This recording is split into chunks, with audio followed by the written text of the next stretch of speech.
What is multilingualism? Write its advantages and disadvantages. तो multilingualism क्या होता है? Multilingualism is traditionally used as an umbrella term which includes bilingualism. So multilingualism क्या है? एक traditionally umbrella term use होता है जिसके अंदर bilingualism होता है. Firstly, we can conclude that the bilingualism refers to two languages and multilingualism to many. In fact, the dictionary includes an entry that leads the reader to compare bilingual, monolingual, and the word compare implies that the terms bilingual and multilingual are not used as synonyms. Advantages क्या हैं? More options to communicate, more opportunities to get to know another culture. Multilingualism opens you up as a person. Children get more flexible because of trilingual education. It gives you opportunity to get in touch with others. It is good for the brain because you are able to read 2 books. तो देखिए multilingualism का मतलब होता है आप अलग अलग भाषा में अलग अलग मल्टीपल लैंग्वेजेस में आप चीज़ों को सीख रहे हो.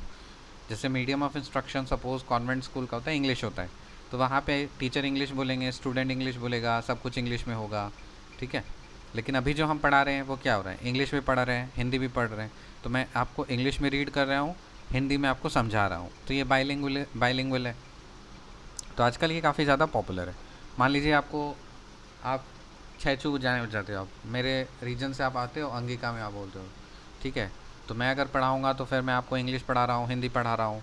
कहीं कहीं ज़रूरत करने पर हम छैचू बोला लग भाई तोरा समझावेला, समझ रहे हो. ताकि उससे क्या होता है ना कि जब आप लोकली आप लैंग्वेज यूज़ करते हो, वहाँ के आप बिलोंग करते हो, तो आप एक कनेक्ट फील करते हो. तो फिर क्या होता है ना कि आप एज अ पर्सन खुलते हो, आप बेहतर तरह से आप समझते हो, थोड़ा एक्साइटिंग लगता है, इंटरेस्टिंग लगता है, आप अपना फन फील होता है, ओननेस वाला फीलिंग आता है, ठीक है. थोड़ा मज़ा आता है, आपका ब्रेन अच्छे से काम करता है उसमें, ठीक है. तो ये सारे एडवांटेजेस हैं.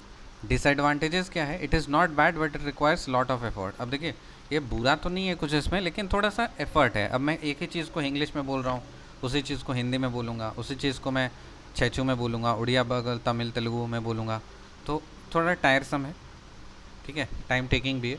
It is not realistic. Our peoples do not learn with either of the languages. तो ये क्या है ना कि रियलिस्टिक हम नहीं बोल सकते कि सारे लोग अडाप्ट नहीं कर पाते इस मल्टीलिंगुअलिज्म को. किन्हीं को चाहिए कि नहीं सर सिर्फ एक मीडियम में ही पढ़ाइए, हिंदी में पढ़ा रहे हो तो हिंदी में पढ़ाइए, इंग्लिश में पढ़ा रहे हो तो इंग्लिश में पढ़ाइए, मिक्स मत कीजिए. कुछ कुछ होते हैं तो ठीक है. फिर और डिसएडवांटेज ये होता है कि it is difficult to achieve the highest level in all languages. अब सारी लैंग्वेजेस में एक ही एफिशिएंसी से पढ़ाना वो भी मुमकिन नहीं है. Not all methods are aimed at multilingual education. अब सारे मेथड जो है ना वो मल्टीलिंगुअल एजुकेशन के लिए तो होते नहीं हैं, ठीक है. मान लीजिए कोई भी साइंटिफिक चीज़ है, अब उसको हम छैचू में कैसे बोलेंगे, ठीक है. टर्म्स तो आपको इंग्लिश में ही यूज़ करना पड़ेगा. To learn a language requires time taking of another language. To learn a language requires time taking of another language. तो एक लैंग्वेज सीखने के लिए आपको क्या होता है ना, थोड़ा समय लगता है, ठीक है. तो ये सारे कुछ डिसएडवांटेजेस हैं. तो इससे हमने एक यूनिट कंप्लीट कर लिया है, 6 क्वेश्चंस कंप्लीट कर लिए हैं. बार बार आप सुनिए, एग्ज़ाम में आपको यही सब आएंगे. और आप ये सब बस मैंने क्योंकि ये एक गाइड बुक है तो इससे आपको एक बेसिक पता चल गया. लेकिन यदि अगर आपको और बेहतर आंसर चाहिए तो आप अपना, हमेशा मैं बोलता हूँ कि आप अपना अंदर से आप आंसर लिखिए, कॉमन सेंस से लिखिए, जो अभी तक आपने जीवन में सीखा है, आसपास जो चीज़ों को आप ऑब्ज़र्व करते हो, अभी जो आप बहुत सारा नॉलेज आपके पास है वो सब आप इस्तेमाल कीजिए, डालिए, ठीक है. वो सारी चीज़ को हम ले देंगे.